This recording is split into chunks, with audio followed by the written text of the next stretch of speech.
Erie. It's Monday, June 9th. Welcome back for another Flagship City Sports Talk brought to you by Quick Fill. Man, we got a lot of stuff to get to today. Thankfully, I'm not alone. We got the Honorable Paul Adamzak in the room. How you doing, buddy? Good morning. Good morning. Happy to be here. We got a great show on tap. I'm excited for this one. I mean, we're humble, but it's going to be a good one. Yeah. I mean, they're all good shows, but today's I'm especially fired up for. Well, let's not set the bar too high. Okay, fine. Today's not going to be so great. I hope that you'll be pleasantly surprised. Exactly. And to make sure we keep our heads level, we get the great and powerful Rich Smith behind the glass. Well, we don't have a glass. We're not back. We're all behind the glass here in the windows of the Talk Erie studios down here at 429 State Street. Rich, how you doing? It was a very busy weekend. My daughter graduated high school, so we had to travel to Pittsburgh to see her graduate because she's a cyber school kid. Yep. So had to go down to Robert Morris. Really nice campus. Beautiful campus. Yes. And then I dropped all three of my kids off because they're working at camp this summer, so they're already there. Nice. So it's like I got one kid that graduated, and then I didn't have to bring him home. Every parent's dream. Graduate, get out. You're on your own. Preview of Empty Nesting Part 1. Yeah. Speaking of those trying to graduate, our intern, Hallie Parker, hanging out in the studio here. We got her on camera this week. Helping us out on the stream, absolutely. So keep us on track in the stream. We got a lot of stuff we're going to talk about today. I think the biggest news is Aaron Rodgers signing with the Pittsburgh Steelers. We'll talk about did that happen? later. Oh, gosh. And we'll talk about that later. Let us know what you think about Pittsburgh signing Aaron Rodgers. For it, against it. Throw it up in the comments. Hallie will moderate that for you. Yes. Well, yeah. And then we got to talk about this kind of weird, we're going to put our legal hats on later in the show, too. And we're going to talk about the House versus NCAA settlement. Do not take any legal advice from us. Don't hear what I'm not saying. We must first start with a legal disclaimer. These guys are idiots. Please do not listen. We may call Paul the Honorable Paul Adamzak, but he is not an actual judge. But before we do not that... yet. There's still time. You're young. Vote this fall. No, I'm kidding. Oh, that'll be a running bit. Now I have to think about that. we should start a write-in campaign. For our valued listenership. Before we do any of that stuff, though, we know the school season has come to an end. Rich talked about graduation season. Hallie is here interning with us for the summer. Graduation is in the air. So we thought it would be really fun. Paul came up with this idea. I'm not going to take credit for it. To come up with our this way, if it tanks, it's your fault. This way. I love it. To kind of go through our superlatives for the 24-25 academic season. A la, when you got your yearbook and there was most likely to succeed and best dressed. And, well, we've come up with our own superlatives for athletes that we've covered throughout the year, and we thought this would be a fun way to kind of put a bow on the end of the 24-25 season. I agree, and there's no way this idea bombs. I had to wait. I had some free time this weekend, so I did put some effort into this. Yeah. I put my brain and artificial intelligence on this to come up with some titles. These are fun. It's I nice think of you this is to going to be enjoyable. It's nice of you to finally put some effort into the show. No. 2 years in, we're trying this episode. All right, without further ado, let's jump into the North Shore Rewind. Maybe. No? Still no sound for you, Rich? My fault, your fault. I'll take care of it this time. There we go. That's why he's great and powerful. All right, well, let's hit that North Shore Rewind. All right, Paul, this was your idea, so kick us off. Kick us off with some D10 superlatives from the last academic year. All right, man, I'm going to start at the top of the list here. These are the first guys that came to mind who deserved a superlative, and we're going to start out with the best put the team on their back moment. Okay. All right. This one is for Jacob and Isaac Zietz, earned the best put the team on their back moment for torching Fort LaBeouf in a blowout win back in Week 6 of the fall football season. Both teams came into the game 4-1. Isaac threw for 272 yards and 4 touchdowns, all of them to brother Jacob, who racked up 212 receiving yards, including an 84-yard bomb. The brothers were basically the entire offense, connecting on over 75% of the team's total yards and all of its scores. Just because I thought I'd never get a chance to play it again. ZZ Top absolutely That's has it, to man. top the list. I mean, that was such a fun story to cover in the fall. Not only were they incredible at what they do, but also just that great story of the brothers and what they've been able to overcome and getting to follow that GM team. I had them as a combined one, too. I had them as like most likely to form a WWE Tag Team Championship. I thought that was a good one, too. I also had one for Isaac, most likely to make the All-Madden team. Oh, okay, Isaac for Zeitz. sure. Yeah, Absolutely. with nearly 3,000 yards, 36 touchdowns. Zeitz just wasn't playing high school football. He was auditioning for the All-Madden team. So I loved having both of them, talking to both of them. I had them on the show, too. That was a great, great episode bringing them in. All right, let me go with another one. You got it. And this is a guy we talked about a lot, but he deserved to be talked about a lot. And my next player, we're sticking with football here, is the guy who is most likely to ask Siri for an open receiver. Blaze Myers dropped dimes like he had Siri calling the plays. 2,280 yards and 21 touchdowns with only 8 interceptions. Probably voice-acted audibles as well. Hey Siri, hit the slot on the post. We're taking this one to the end. Let's throw this to the wing to Stephon Baby Porter. So Blaze Myers was just a lot of fun to cover over the last couple of years, and another great story. And, of course, got to throw to program all-time leading receiver James Ziegler Yep. Throughout his career as well. Boy, McDowell, the more I looked into that McDowell football team, now they're going to bring plenty of talent back. They always do. Yeah. But those two guys right at the top of the list, some studs. Yep. Yeah. It'll be interesting. New Myers is graduating this year, so it'll be curious to see what happens at the quarterback position. So that's a good one. All right, Paul. All right, we're up next to, I'm staying kind of fall sports. You'll kind of see how I did this here. Yeah. The next one is the Golden Boot Award. This is for the player who couldn't stop scoring. This is Carter Sindlinger from General McLean. He led District 10 with 42 goals and 14 assists. He totaled 98 points in 18 games. That led District 10. He and another junior, teammate Gio Masson, who was second in assists in District 10 and third in points with 76, will be back to terrorize defenses in the fall. A couple of juniors there for that. It's stellar General McLean squad. Absolutely. Absolutely. I had Carter as well for one. Most likely to run out of goal celebrations before districts. That's a good one, too. Like you said, 42 goals in one season. Sindlinger scored so often, the goal celebration playlist ran out by midseason. I'm sure he had to go to ChatGPT. Hey, absolutely. ChatGPT, I need some goal line celebrations here. He's going on mad and find the next celebration.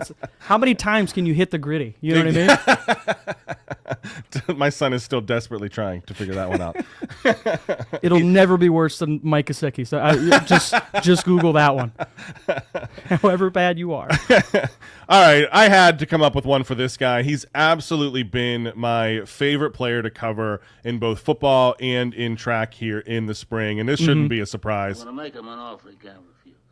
Vinny Feliciano. I have him down as most likely to need Google Maps to track all of his yards. Vinny Feliciano ran for nearly 2,400 yards with a 10.7 yards per carry average. That's not a stat. That's a GPS error. Most likely to need Google Maps just to retrace all those touchdowns. Also, if it was second and long, it was basically already 6 points. When you have a running back, okay, a good running back average is 4 yards. If you can average 4 yards a carry, you're getting a first down every 4 runs. 3.4. 3.4, 3.4, 3.4, that's a first down. Give him the ball, he's going to run 10 yards. That's like a first down every time the guy touches the ball. I was just going to say, if they have the ball, if it's second and 10, that means they didn't go to Vinny on first down. Just a crazy athlete, and only a sophomore. Only really a sophomore. Looking forward to seeing. I've got a couple that he won here, and I'll give you the one that's toward the top of the list. He Yeah. also won the superlative, the fastest human in the tri-state area award. Yeah, and that one's not even like a superlative. That's like fact. Yeah, that's just he won the PIAA 2A 100-meter final with a time of 10.85 with a sore hamstring. Yeah. Oh, yeah. Oh, my gosh. Could you imagine the guy like 100%? Yeah. I was going to say That time would've 10.85 been- wasn't even his PR. So. Yeah. You Unbelievable. said you had two? Yeah, that was your good one. That was the first one. I'll get to the second one later. Okay, cool. We'll save it. We'll see. That's what we call a tease. Bit of a tease. Listen, you did set this up. This is going to be a great show. When we get back, we are going to run some more superlatives down. We're not anywhere close to being done. So that was just our first little tease. We'll have some more when we get back. You're listening to Flagship City Sports Talk, brought to you by Quick Fill.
Welcome back.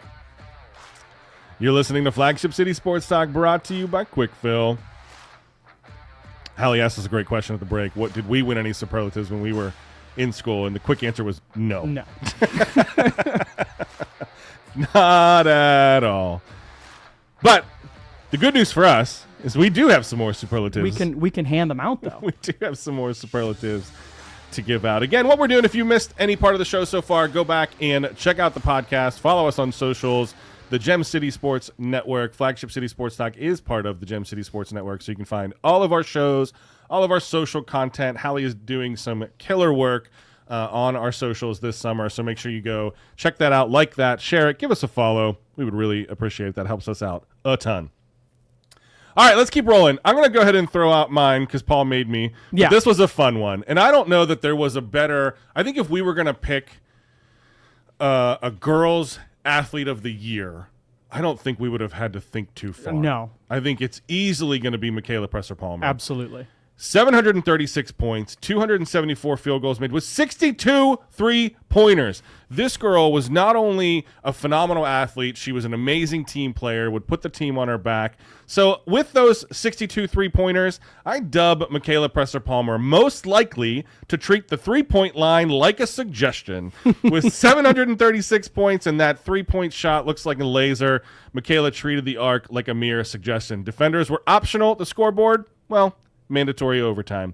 This girl was just amazing to follow. I was not on the Gem City show when Isaac had her on to interview her, but I definitely watched it. I did Great too, interview, yes. great person, just well deserving of everything that she earned this year. Well-spoken and humble. I wanted you to go with that one because I love the title of it.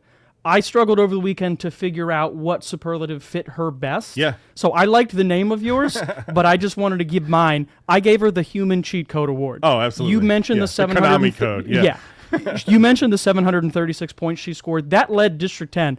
It was more than 100 points more than the next closest player. Yeah, it wasn't close. Who was the boys' top scorer, Avery Collins, who averaged like 26 and a half a game.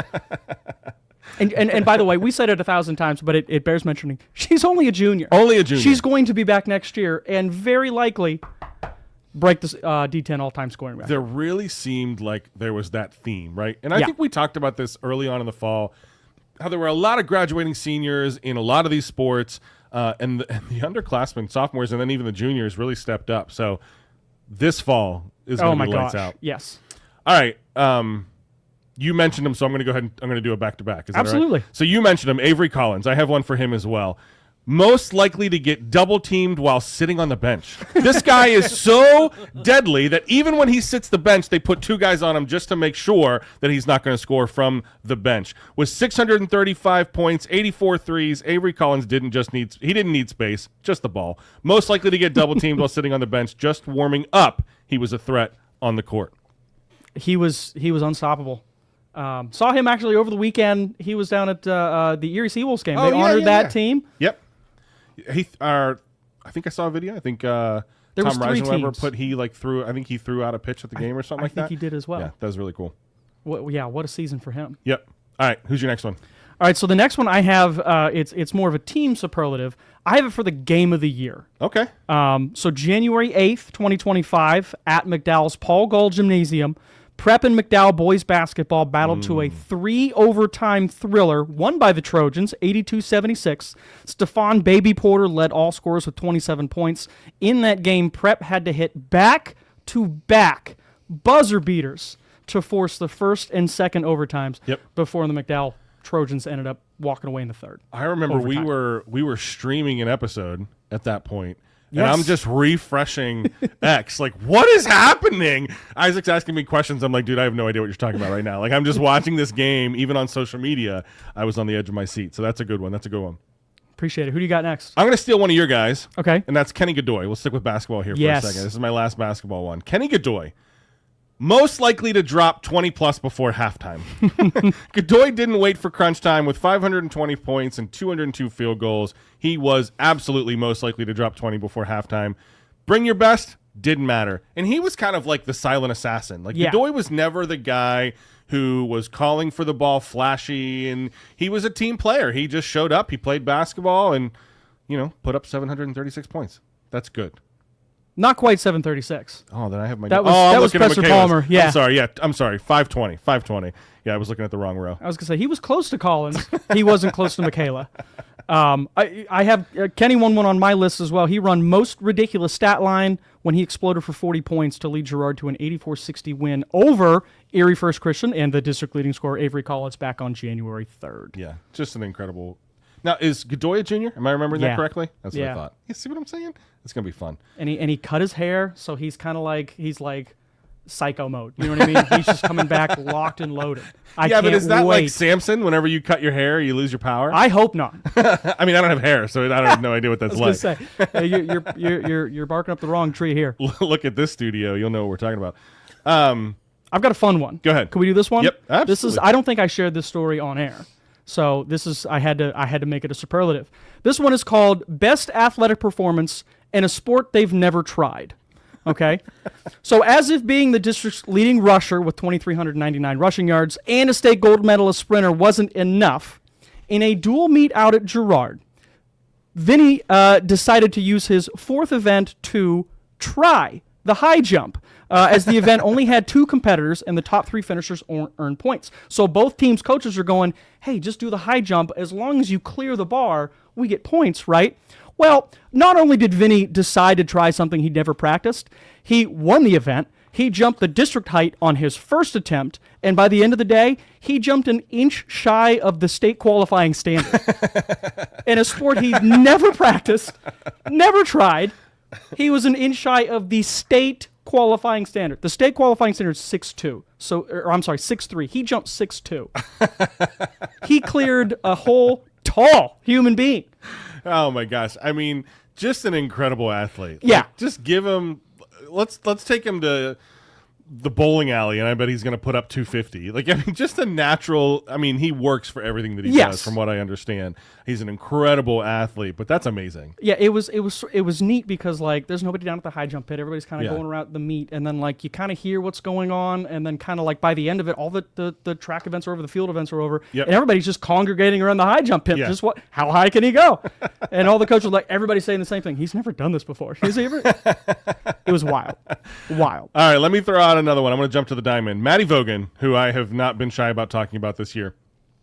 Most likely to hit one out and then pitch the shutout. How do you hit 15 bombs and still rack up 295 strikeouts in the circle? Just go down and ask Matty Vogan because I have no idea. She's a two-way terror, most likely to hit one out and then casually pitch the no-hitter as well. So just an incredible athlete there. You got one more? I got one more, and this is a coach award. Okay. This is most likely to complain about the refs in a JV game. This is General You McLean. can't give yourself one. I'm just saying. Well, he can, but yeah. Because I'm no longer coaching football. This has to go to the second runner-up. GM Defensive Coordinator and NWFCA Assistant Coach of the Year, Wayne Bradford. Oh, now you're pandering. Now you're pandering listen, to the coach. I have it on good authority. His JV squad was down 6 in the 4th when a questionable holding call erased a long touchdown run. Now, Coach Bradford didn't just protest. He reenacted the entire play with just himself and one very confused backup kicker as a human prop. Yeah. It did not change the outcome, but it did confirm what we already knew. Coach Bradford treats JV calls in Week 3 with the same gravity as the 4th quarter of the Super Bowl. And for that, he wins the most likely to complain about a refs in a JV game award. Friend of the show, Wayne Bradford. Always fun to throw him in. Can't wait to get his reaction to that one. Hey, we're running out of time, but we got time for a 2-minute drill. You ready? We're ready. Yes. Yeah, go. Cambridge Springs softball, Fort LaBeouf softball, and Mercyhurst baseball are still active in their quest for a state title. The Blue Devils play Union area in Slippery Rock later today. The Bison take on Kennard Dale at Osceola later today as well. And in baseball, the Lakers will face Freedom area at Slippery Rock before the Blue Devils softball game at 2 p.m. 9 Penn State Baron athletes earned 2025 USTF CCCA Division III All-Region Honors and Outdoor Track and Field. The men's 4x1 relay team of Marshall Knock, Jake Agizio, Carter Tobin, and Brandon Konecki was recognized, with Tobin also earning honors in the 100-meter and Konecki in the long jump. Dan Dabrowski in the discus, Alex Cotton and Antonio Ferrone in the shot put, and Aiden Greenenstein in the javelin were selected in field events. On the women's side, junior Julia Belaski earned all-region honors in the javelin. Gannon senior Diddy Peterson has capped her legendary golf career by being named to the PSAC Spring Top 10, recognizing excellence in academics and athletics. Peterson, a 4.0 in marketing, was the 2025 PSAC Women's Golfer of the Year as well. Her third time winning the honor. She led the Golden Knights with a 76.4 average over 28 rounds, winning 3 tournaments, including her third straight PSAC title. The Erie Seawolves are surging after a strong week, capped by a 12-4 win on Richmond on June 5th. That was Thursday. That extended their win streak to 5 games. Trey Cruz led the charge with 4 ribbies, while Eduardo Valencia launched his 10th home run of the season. Right-hander Kenny Serwa impressed in his Double-A debut, earning the win. The Seawolves now sit alone atop the Eastern League Southwest Division, edging past Akron by a game as they continue to combine power at the plate with solid pitching. Coco Gauff made history at Roland Garros, becoming the first American woman since Serena Williams in 2015 to win the French Open title. The 21-year-old defeated world number 1 Arena Sabalenka in a 2-hour 38 battle to capture her second Grand Slam. She joins Venus and Serena Williams, Tracy Austin, and Chrissy Everett as the only American women to win multiple majors before turning 22. And just to finish up, Browns legend Nick Chubb is headed to Houston. We will get into the Aaron Rodgers thing, but I wanted to mention Chubb. The legendary number 24, Bittersweet Sight. He's going to be down in Houston for easily one of my favorite running backs to watch. I mean, absolutely. I mean, he led that team a lot. He was a leader in the locker room, but he was one of those guys that like wasn't vocal, but I'm going to run over 5 guys to pick up 10 yards and a touchdown. That's exactly right. Lead by example. Yeah, you mentioned it, but I want to highlight it again. The baseball tournament's happening this weekend. State's still happening this week. Baseball 2A, Mercyhurst Prep. That game is at Slippery Rock at 2 p.m. And then on the only remaining baseball team left in States, and then in softball, you have Cambridge Springs. That is today at Slippery Rock at 4, and then Fort LaBeouf very much still in it as well. First pitch at 4. Hey, we got to take a break, but I want to take a second and thank all of our sponsors: Quick Fill, Dauber Auto Supply, John's Wildwood Pizza, Denny Sales and Service. Without them, we wouldn't be here for you. When we get back, we are going to talk about the least surprising news of the offseason. We are going to talk about Aaron Rodgers signing with the Pittsburgh Steelers. Sound off in the comments what you think. You might just get a chance to be on air with us. You're listening to Flagship City Sports Talk, brought to you by Quick Fill.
Welcome back.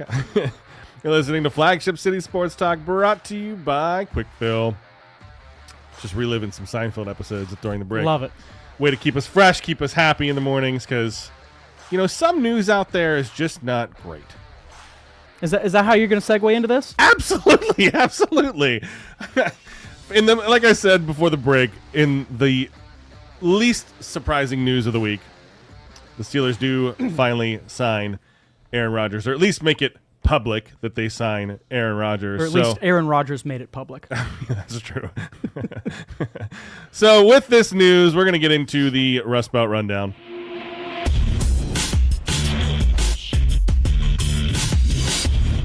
Officially official, Aaron Rodgers signs a 1-year, $13.6 million deal with the Steelers. That includes $10 million guaranteed, which was Aaron Rodgers' magic number, with a max value of $19.5 million after incentives. Rodgers has already come out and said he'll wear number 8, which, because let's be honest, after what Terry Bradshaw said, there was no way he was going to give Rodgers number 12.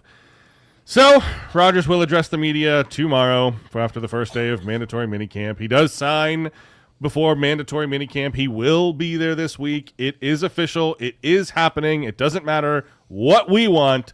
The Steelers are signing Aaron Rodgers. Okay, so did you see this little conspiracy theory that popped up when he signed his contract? He was wearing a ring on his wedding finger, and it was kind of like, is he wearing an aura ring? Or did he secretly get married? I'm reading stuff. I'm looking at tweets, and people are going way too hard into this. And I was like, this is the most Aaron Rodgers possible thing at this point. A secret marriage going into Pittsburgh. I don't know. I'm not even going to start the comparisons of who is he marrying, because that's the wrong show. But this marriage between the Steelers and Rodgers has been segue, listen, you're good I'm at this. Professional. I should have my own show. So this has been something that is brewing for so long. It's not exactly a surprise. Was it happening? Was it not happening? You always wondered what was the catch? Was it the number? Was it Tomlin? Was it the Steelers not really interested? Was it Rodgers buying his time? And I thought this was interesting because Adam Schefter put out, I think it was yesterday or over the weekend sometime, where Rodgers was actually Pittsburgh's third option. Yes. First was they tried to trade for Matt Stafford. Yep. And then Stafford played him like a fiddle. Good for him. Absolutely. He gets a boatload of cash from the Rams. Then they tried to go back to the well in Justin Fields, and either it was, depending on who you listen to, not enough money for Fields, and he was just out. They were outbid by the Jets. Or there's also some that just believe Fields was never going to go back to Pittsburgh after getting benched both for Russ, right? So they end up with their third best option in Aaron Rodgers. And I guess I'm kind of left wondering. And I said this last week or the week before, where I was not, as somebody who's followed the Steelers their entire life, I'm not exactly a fan of this move. I think it puts them back in purgatory. I did say in the Overreaction Monday show a couple weeks ago, I said how if they did sign Aaron Rodgers, this would lead to Tomlin's first losing season. I will retract that, because the more I think about it, and I'll pose my thought with a question. Is Aaron Rodgers in 2025 better or worse than Russell Wilson in 2024? Oh wow, that's quite the question. My personal feeling on it is that Rodgers still has more in the tank than Russell Wilson. Okay, so that's kind of my thought too. And if you if you use last season as a formula, the Steelers went 10-7 last year with Russ and Fields. I do think Rodgers is an upgrade over Russ. Don't hear what I'm not saying. I think he doesn't have much left in the tank. We'll talk about PFF grades here in a minute. But I think that if Russ could take this team 10-7, they're pretty much running the same team back. I think they've upgraded at receiver from Pickens to Metcalf. Yes. I think you've upgraded at running back with Caleb Johnson / Jalen Warren over Najee Harris. So I think there is room to say that the offensive line will get better. I've heard good things so far in OTAs, and Broderick Jones if they're healthy, more they get Fountain back. Right. They should be better. So my personal James Daniels, I don't know. My personal Aaron Rodgers feelings aside, I don't see how this team doesn't go above 500. That's interesting. So what I did for this when I saw the news, I said, all right, I'll get Nick's take on Monday. But I texted my 3 closest outrageous Steeler fan friends, And they're out there. acquaintances. And I got really like 3 different answers from these guys.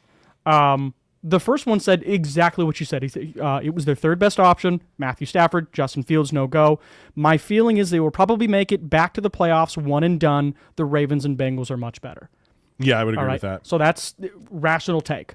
Second take, and I texted them all at the same time just to gauge these reactions. Second take might have been my favorite. All he said was, I feel like the season's over already and it hasn't even begun. And then he sent me a YouTube link to that Jim Mora thing about playoffs. You're talking about playoffs?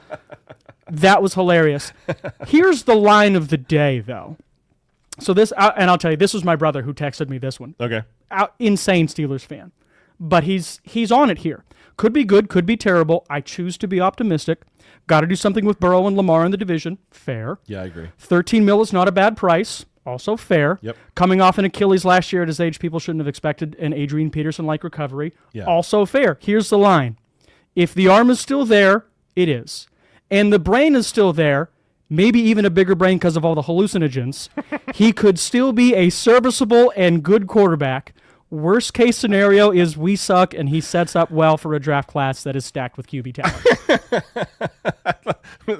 Listen, can we The replace big you brain with your comment, brother? but yeah, maybe.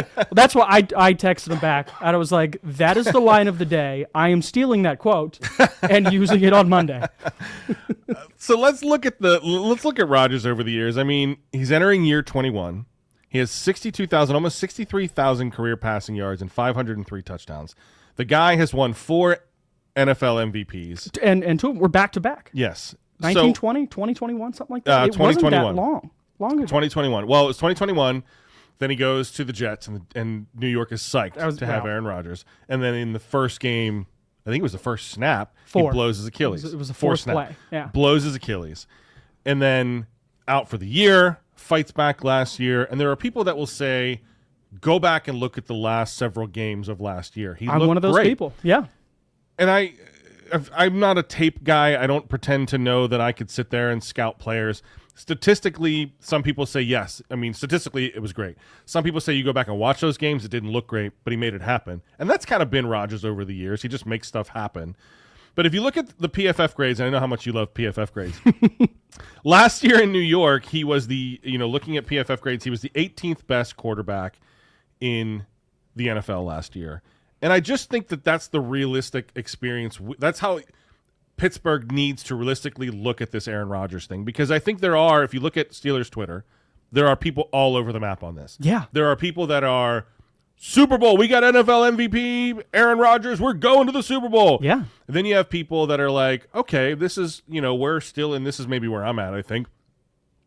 The Steelers are in NFL purgatory again, where they're going to win 9-10 games. They're going to draft in the middle of the draft, and it's not going to be good enough to win a Super Bowl and attract big talent. It's not going to be good enough to get one of those good quarterbacks that are rumored to be in the draft. And I've heard people say, like, oh, well, you can trade up. You can trade up. You know how much capital you have to give up to move up for a quarterback? So I don't know that that's necessarily something that I see. So I think that's kind of where I'm at, is it's going to be another middle-of-the-pack year. But then there's also people that are like, the guy's a nut. He doesn't portray the Steeler way, man, and we need to just let him go, and why are we even worried about this? So it'll be... And both those guys are right. Yeah, that's true. I mean, it's just crazy.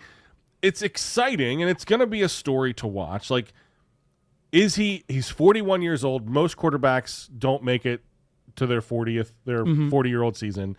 So was it an Achilles thing? Was it a loss of talent? And then look at, and this is kind of where I want to move to next, how does he fit into this offense? And I think this is my biggest concern, is where does he fit within an Arthur Smith offense? He's not traditionally a run-first type quarterback. Are they going to continue with that run-first mentality, or are they going to let him sling it a little bit? See, I think the run game of Arthur Smith actually behooves a 41-year-old quarterback, not just Aaron Rodgers. Sure. But when you have a dependable run game, you can put a lesser quarterback back there and expect I shouldn't say expect, but be able to have a little more success. It's a little bit easier for the quarterback to operate if he's got a good run game behind him. So I think that absolutely helps Aaron Rodgers. I think Aaron Rodgers sees that as a positive. But what I also do think happens is Rodgers is Rodgers, and there's going to be an expectation of this guy is capable of throwing the ball all over the yard. At what point, as a coach, do you just kind of like want to tap into that? Hey, if I can, gain 40 yards on a play as opposed to running it for 3.5, I'm going to take those 40-yard chunk plays. And I've got a guy like DK Metcalf who Rodgers can say, hey, go get it, big fella, and like have a guy who can go do that. So I'm not worried about Aaron Rodgers on Sundays. Okay, I think he's a good football player. He's an upgrade from what they have last year. Both quarterbacks. I would take him over Justin Fields 2 times, 7 days a week and twice on Sunday is the saying.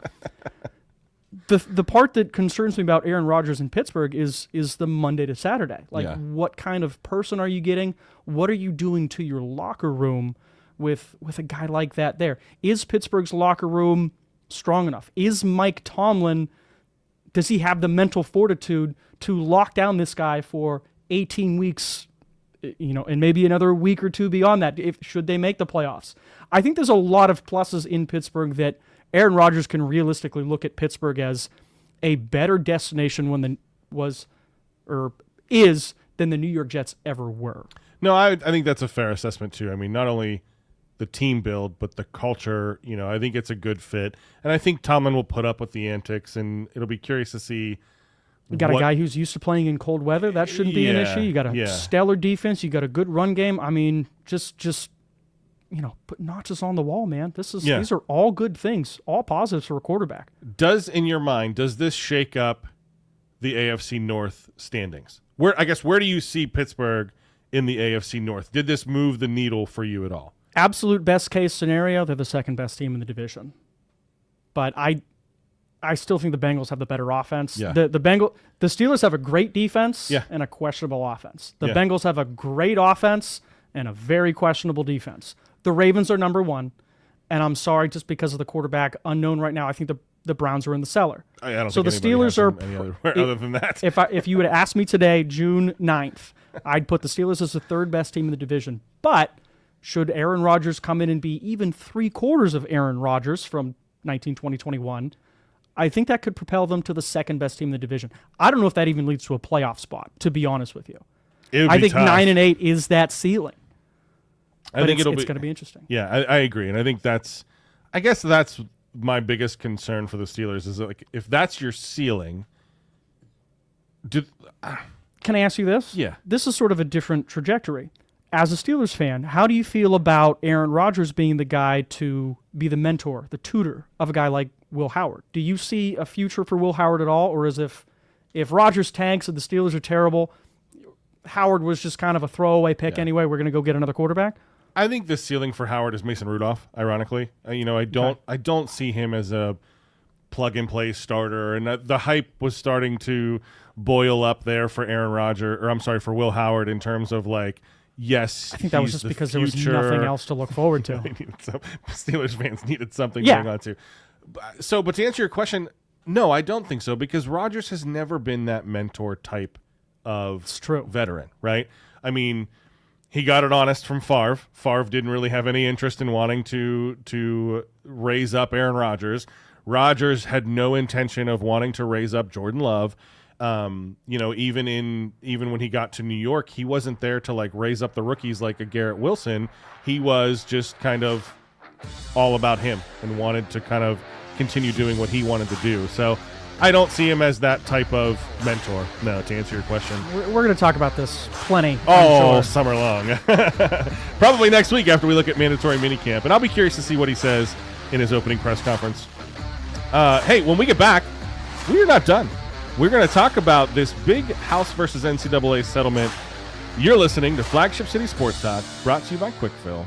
Since 1980, the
Welcome back. You're listening to Flagship City Sports Talk, brought to you by Quick Fill. I almost just ended the show after that last segment. That's how kind of like down in the dumps I am about Aaron Rodgers signing in Pittsburgh.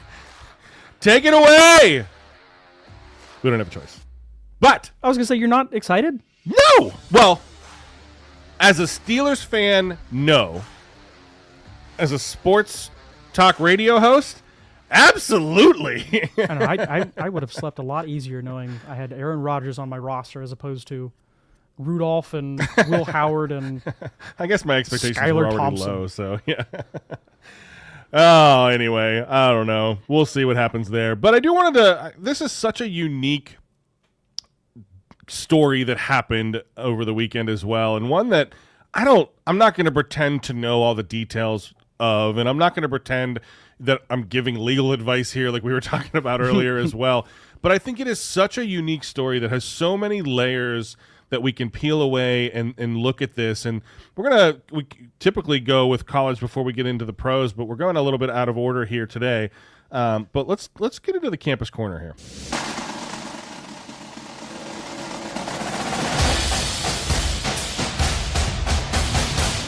NCAA athletics has had a monumental shift in how it's run as a business over the weekend.